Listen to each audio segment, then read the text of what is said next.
Assalamualaikum warahmatullahi wabarakatuh. Selamat datang di SD Negeri Karangtengah 1. Perkenalkan, nama saya Krisma Pratela Kusmaningsih sebagai guru kelas 3 di SD Negeri Karangtengah 1. Setiap anak itu unik dan istimewa. Selayaknya dalam kegiatan belajar mengajar, mereka berhak untuk mendapatkan pembelajaran yang sesuai dengan kebutuhan mereka masing-masing. Oleh karenanya, saya melakukan kegiatan praktik baik, yaitu pembelajaran berdiferensiasi. Pembelajaran berdiferensiasi adalah pembelajaran yang dilakukan dengan berbagai metode pembelajaran untuk memenuhi kebutuhan peserta didik. Mereka unik dan istimewa. Mari kita mengajar mereka sesuai dengan kebutuhan yang mereka butuhkan. Dalam menerapkan praktik baik kali ini, saya menerapkan sesuai dengan STAR. Yang pertama adalah situasi, yang kedua adalah tantangan, yang ketiga adalah aksi, yang keempat adalah refleksi. Yang pertama adalah situasi. Mengapa perlunya ada pembelajaran berdiferensiasi? Karena memang setiap murid memiliki kebutuhan yang berbeda dengan murid yang lain. Yang kedua, sekarang sekolah merupakan pendidikan inklusi yang menerima peserta didik dari latar belakang yang berbeda. Kemudian dari misalkan ada yang tunadaksa, ada yang keterlambatan belajar dan lain sebagainya, yang mereka semua itu membutuhkan pelayanan sesuai dengan kebutuhan mereka masing-masing. Seperti halnya di SD Negeri Karangtengah 1 khususnya kelas 3. Yang kedua adalah tantangan. Tantangan yang saya hadapi dalam melakukan praktik baik ini, yang pertama adalah waktu. Dalam melakukan praktik baik ini membutuhkan waktu yang panjang. Yang pertama adalah kita harus melakukan prakegiatan sampai akhir, dan itu membutuhkan waktu yang cukup lama dibanding dengan kalau kita melakukan pembelajaran seperti biasanya. Yang kedua, tantangan yang kedua adalah tekanan yang tinggi. Pada saat kita melakukan itu, maka kita harus konsentrasi, menyiapkan berbagai administrasi pembelajaran, sedangkan sebagai guru, kita memiliki tugas tambahan yang tidak kalah banyak. Sehingga kita benar-benar harus membagi waktu dengan baik, supaya kita bisa melakukan pembelajaran berdiferensiasi dengan baik. Yang ketiga, pembelajaran berdiferensiasi ini membutuhkan biaya yang lebih, karena ada berbagai macam lembar kerja siswa, media pembelajaran yang harus kita siapkan untuk melayani peserta didik sesuai dengan kebutuhan mereka. Yang ketiga adalah aksi. Pada saat saya melakukan praktik baik ini, saya melakukan praktik baik berdasarkan langkah-langkah sebagai berikut. Yang pertama adalah melakukan asesmen diagnostik atau mendiagnosa awal mengenai, yang pertama adalah profil siswa, yang kedua adalah bakat minat siswa, yang ketiga adalah gaya belajar siswa. Setelah saya melakukan proses diagnostik tersebut, saya bisa mengelompokkan mereka ke dalam kelompok-kelompok yang tersebut tadi. Kemudian yang kedua, setelah saya mengetahui profil siswa, bakat siswa, kemudian gaya belajar siswa, saya menuangkan hal tersebut ke dalam strategi pembelajaran saya.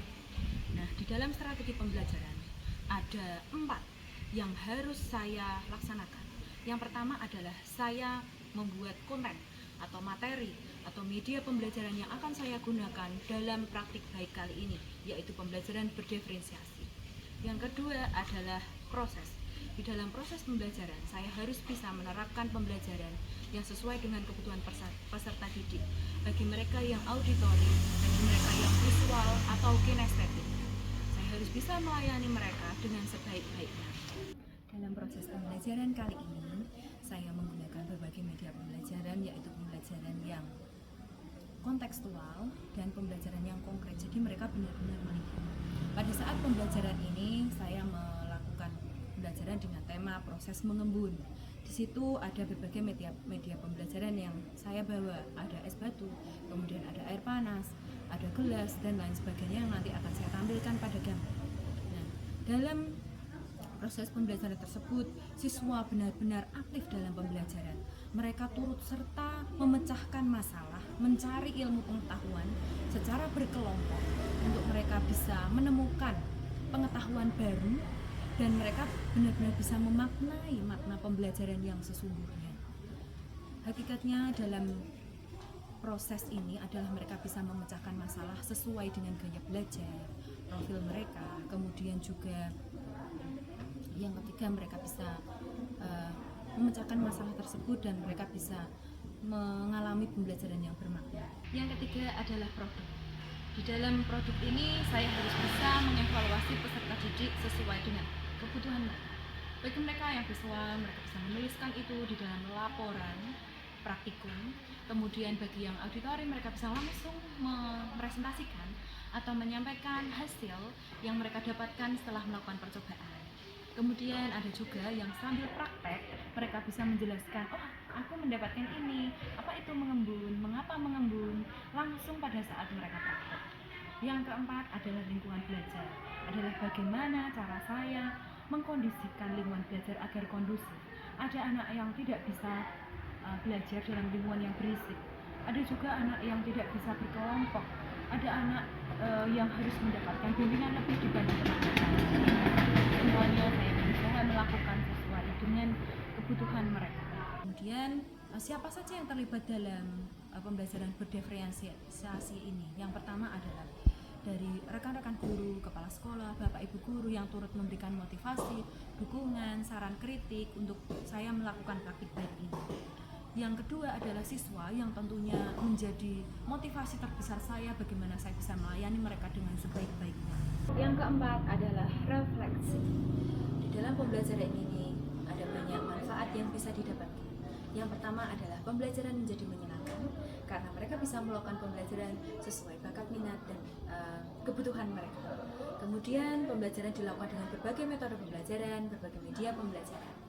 Kemudian yang kedua adalah pembelajaran bersifat bermakna karena mereka bisa mencari tahu sendiri tentang pengetahuan yang mereka temukan pada saat mencoba proses mengembun tersebut. Kemudian mereka bisa menyebutkan contoh-contoh proses mengembun dalam kehidupan sehari-hari dan mereka bisa bekerja sama, saling berdiskusi, saling bertukar pendapat mengenai proses mengembun tersebut, sehingga terjalin juga interaksi yang baik, kemudian komunikasi yang baik. Jadi di dalam proses pembelajaran berdiferensiasi ini juga bisa meningkatkan rasa percaya diri mereka untuk menyampaikan pendapat, untuk berinteraksi dengan teman. Kemudian juga mereka bisa mengalami pertumbuhan yang sama, maksudnya adalah secara kognitif, afektif, dan psikomotor. Mereka bisa berkembang sesuai dengan bakat minat mereka dan sesuai dengan kebutuhan mereka. Pembelajaran hari ini sangat menyenangkan. Saya bisa lebih mengerti tentang proses penggembun bersama teman-teman saya. Demikian yang bisa saya sampaikan melalui aksi praktik baik yang saya lakukan ini. Mereka semuanya bisa menerima dampak dari praktik baik yang saya lakukan. Semoga saya bisa melakukan praktik baik yang lain yang bisa meningkatkan pelayanan saya sesuai dengan kebutuhan peserta didik, sehingga anak-anak bisa belajar dengan senang, anak-anak bisa belajar sesuai dengan kebutuhan mereka. Saya akhiri, wassalamualaikum warahmatullahi wabarakatuh.